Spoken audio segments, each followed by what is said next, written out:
Igreja Bíblica, parte 13.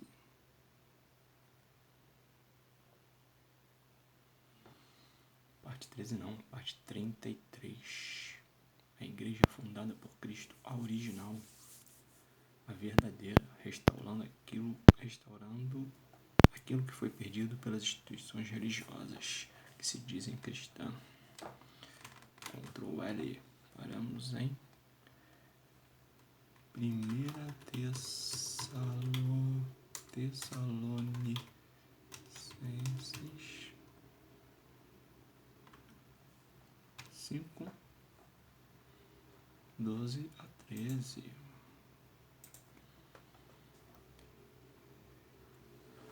E rogamo-vos, irmãos, que reconheçais os que trabalham entre vós e que presidem sobre vós no Senhor, e vos admoestam, e que os tenhais em grande estima e amor, por causa da sua obra. Tende paz entre vós.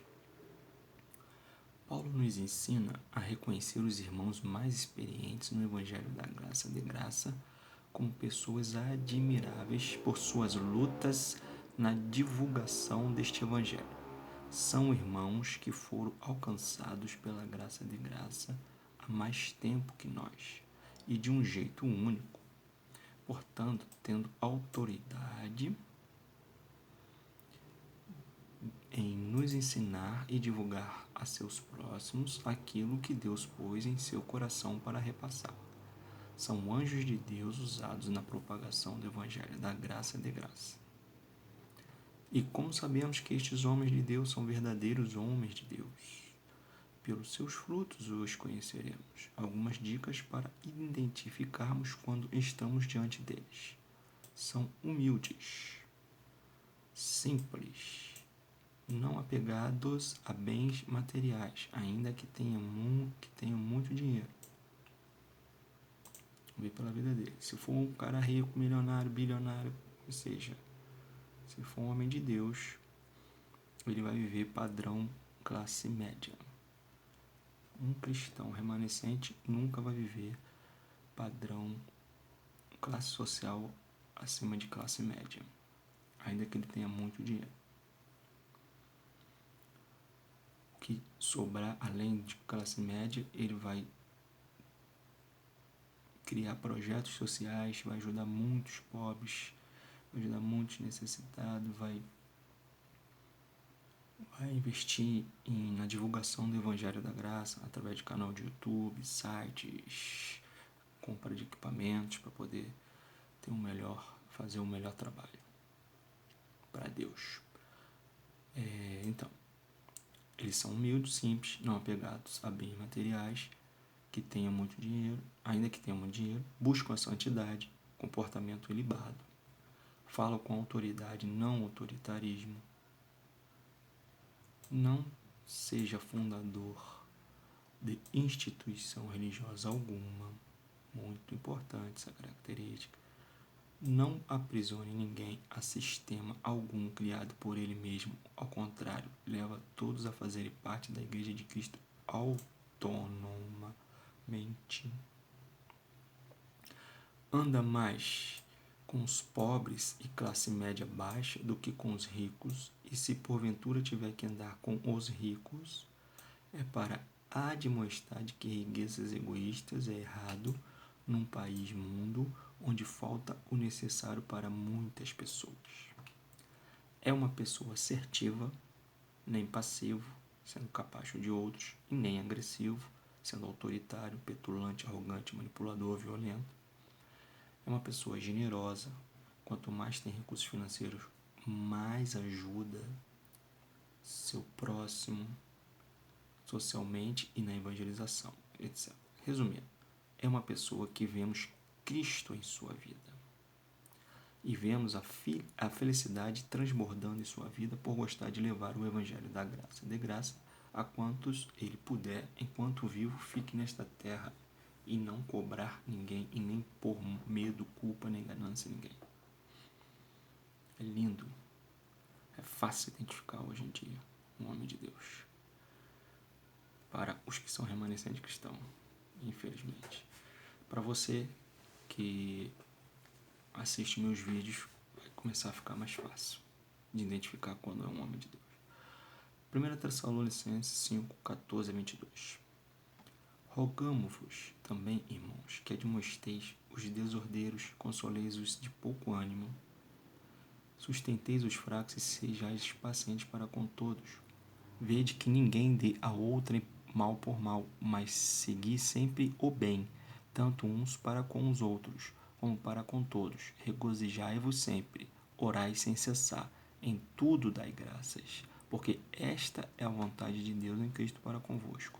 Não extingais o espírito, não desprezeis as profecias. Examinai tudo, retende o bem. Aqui é um erro que os religiosos, muitos ficam presos lá dentro por causa disso. Eles não examinam tudo e não retêm só o bem. Abstende-vos de toda a aparência do mal. Paulo roga para que os irmãos mais experientes no Evangelho da Graça de Graça admoeste os desordeiros, aqueles que são contra o Evangelho da Graça de Graça, principalmente os religiosos, que são um veneno para a propagação do Evangelho da Graça, pois aparentam ser do bem, mas na verdade aprisionam bilhões às suas tradições religiosas, desordenando então a Cristo e Paulo e todos os manos que divulgam o Evangelho da Graça de Graça.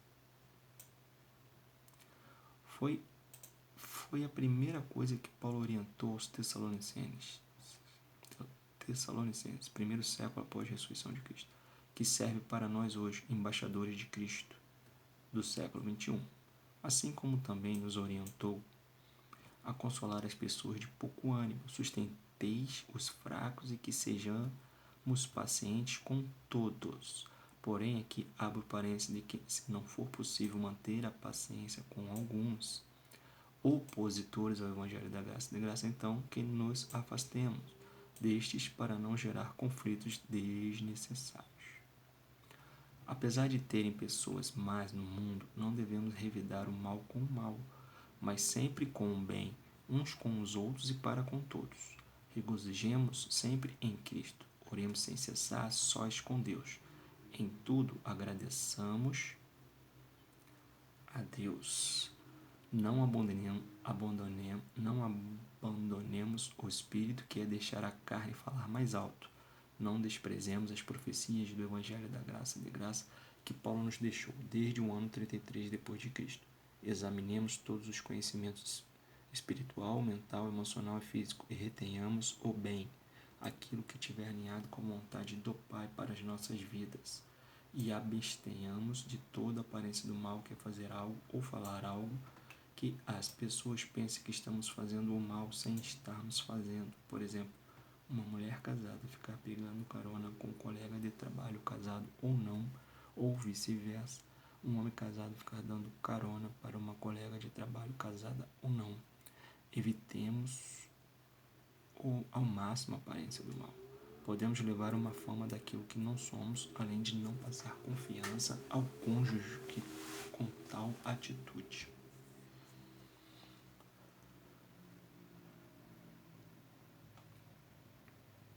2 Tessalonicenses 1:1 e 3:9.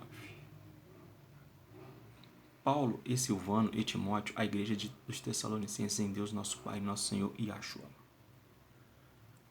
o Cristo. Sempre devemos, irmãos, dar graças a Deus por vós, como é justo, porque a vossa fé cresce muitíssimo e o amor de cada um de vós aumenta de uns para com os outros, de maneira que nós mesmos nos gloriamos de vós nas igrejas de Deus por causa da vossa paciência e fé, e em todas as vossas perseguições e aflições que suportais, prova clara do justo juízo de Deus, para que sejais ávidos por dignos do reino de Deus, pelo qual também padeceis, se de fato é justo diante de Deus que dê em paga a tribulação aos que vos atribulam, e a vós que sois atribulados, descanso conosco, quando se manifestar o Senhor Yahshua, desde o céu com os anjos do seu poder, com labareda de fogo, tomando vingança dos que não conhecem a Deus e dos que não obedecem ao Evangelho do nosso Senhor Yahshua, o Cristo, os quais, por castigo, padecerão eterna perdição, longe da face do Senhor e da glória do seu poder. Castigo, padecerão eterna perdição, serão aniquilados. Paulo foi o primeiro remanescente cristão a entender o Evangelho da graça e de graça, porém todos os dias iam acrescentando mais e mais divulgadores e embaixadores de Cristo na terra. Aqui Paulo já visitava as cidades para ensinar e divulgar o Evangelho da graça juntamente com Silvano e Timóteo, que os ajudava na evangelização e propagação do Evangelho para que mais e mais pessoas fossem acrescentadas à Igreja de Cristo e se tornassem autônomas em Cristo, somente a Ele tendo como único pastor, salvador, professor, mestre, Deus e Redentor. A fé dos Tessalonicenses crescia em qualidade e quantidade de irmãos que se convertiam e se acrescentavam à Igreja de Cristo, porém havia muitos também que não se convertiam e atribulavam os que se convertiam. Mas Paulo alegrava aos irmãos convertidos que para ficarem em paz com Cristo e que a recompensa viria futuramente para os salvos, os remanescentes cristãos, os convertidos, os que entenderam o Evangelho da graça de graça, mas que Deus vingaria suas vidas, levando à perdição todo aquele que não deu ouvidos ao Evangelho da graça propagado por homens de Deus, ficando uma eternidade longe de Deus, perdendo o privilégio de viver uma eternidade ao lado de Deus em seu reino eterno. Quem não crer nisso não crê em Deus. Deus é tão bom que mesmo quem não queira amar a si mesmo, pois amar a Deus é sinônimo de sabedoria e amor próprio, não sofrerá castigo em fogo eterno, o qual os religiosos chamam de inferno, mas uma morte eterna. Serão todos os ímpios arreligiosos e ímpios religiosos, os que não entenderam o Evangelho da graça e de graça, aniquilados para sempre. Eita glória, Deus é bom. Só os justos remanescentes cristãos, os que amaram a Deus e tudo que Ele ama, e que terão um maravilhoso privilégio, de vida eterna ao lado do Rei dos Reis, Yahshua, pronúncia hebraica do nome Salvador, na Nova Jerusalém, cidade santa.